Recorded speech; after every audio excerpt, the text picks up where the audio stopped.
Hello everyone, welcome back to the channel. In this video, we will be talking about support and resistance.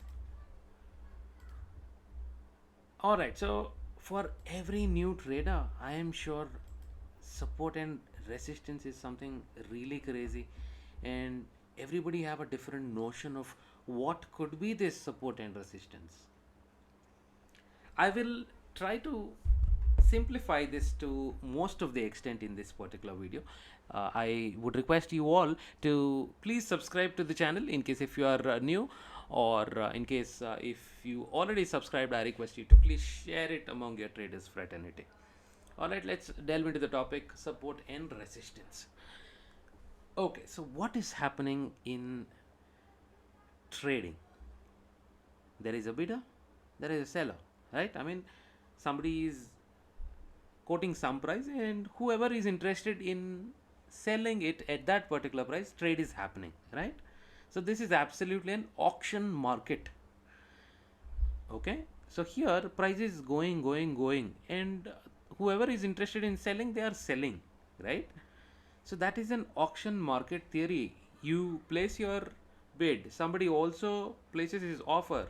If there is a price which meets bid and ask, bid or offer, then the trade happens, right?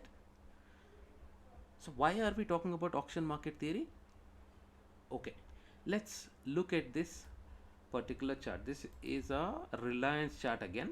So let's look at this particular zone. There have been lot of candles in the same price band trading from 2223 to 2155, right?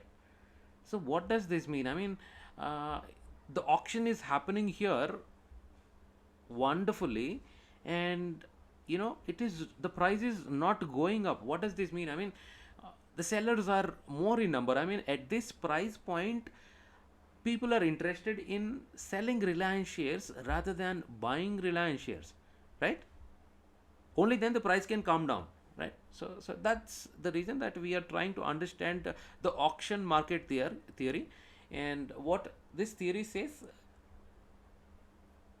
the sellers are here very dominant than the buyers, right? So here, how is this auction market theory related to support and resistance? So at this price point, we are able to see a reversal in the price, means this is the resistance. Resistance is nothing but a place where there is a lot of supply, as in sellers are dominant than that of buyers. So that is a supply zone, all right, and that is a resistance.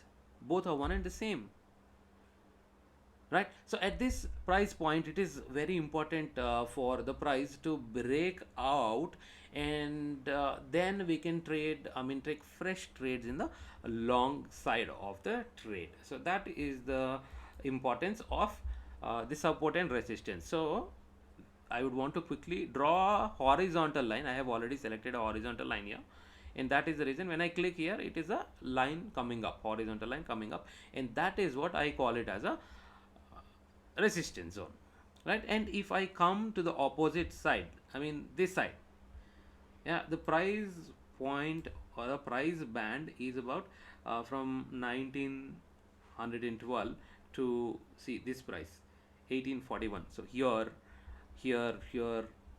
at all these places, the price came and bounced back. Is going up whenever the price is coming here.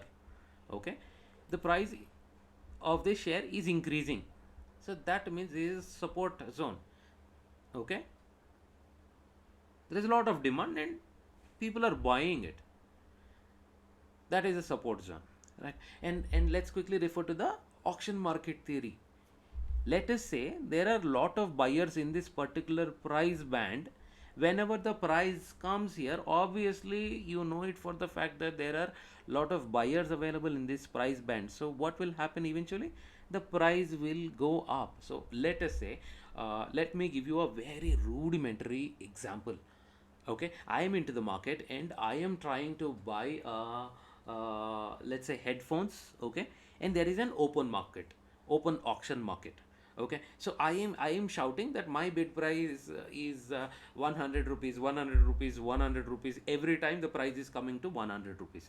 But there is somebody else who is bidding at 101, and somebody else is bidding it at 102, and the price is obviously increasing, right? Because people are interested in buying this particular headphone at 102 or 103 or 105 price.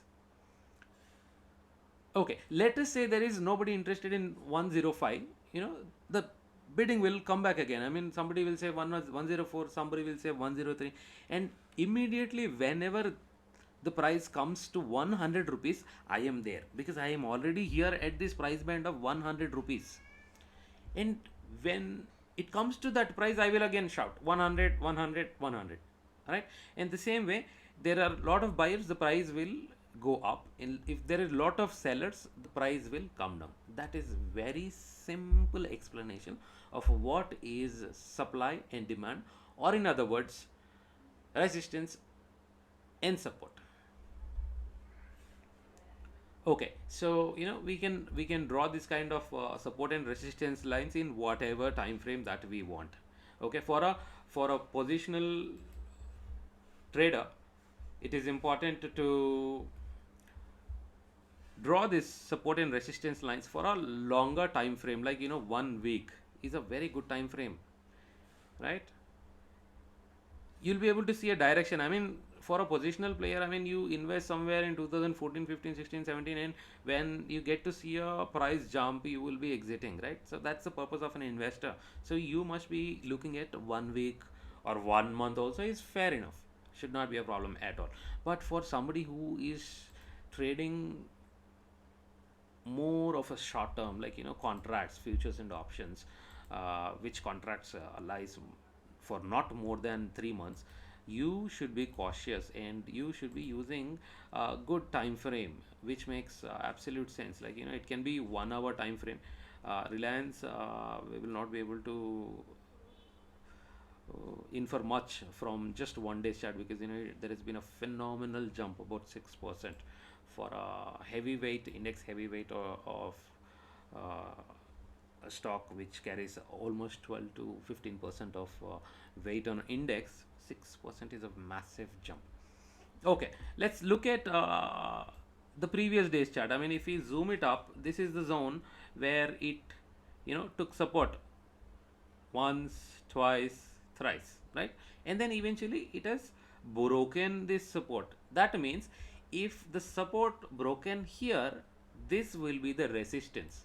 So next time when the price is trading in the same particular price band, like see here, there is a very significant volumes, and this price is also significantly higher, going higher, and that is what we call it as a breakout. I mean, if you look at it, so we were talking about this particular price band as support. The support is broken here with a decent candle, and when this price has to go more than this, it has to be again with a very high volume and a decent momentum in the price band. So that is what we call it as support and resistance. You can go back to any particular chart and you can do this. There is not much of complication in support and resistance. But mind you, if I had to tell you my opinion, all this support and resistances doesn't work, because the big boys who are sitting out there with unlimited cash and very well established systems, they don't draw lines, they don't look at all these charts, right? They will take the market the way they want. So maybe this could be a small inference for you guys to draw conclusions and plan your trade. The support and resistance, maybe a confluence of indicators, like you use VWAP and you use MACD or ADX, and maybe support lines in association with VWAP. Both these together might work very well, right? but not as an individual entity. Do not use the support and resistance as an individual entity. That is my request to all my followers. All right, so that's about it on the support and resistance lines. I hope you all like the content. In case you like the content, please subscribe to the channel and spread a word among your traders fraternity. And if you don't like the content, I request you all to please comment it in the comment box. Yeah, thank you so much for watching this video on support and resistance. Have a wonderful trading life ahead.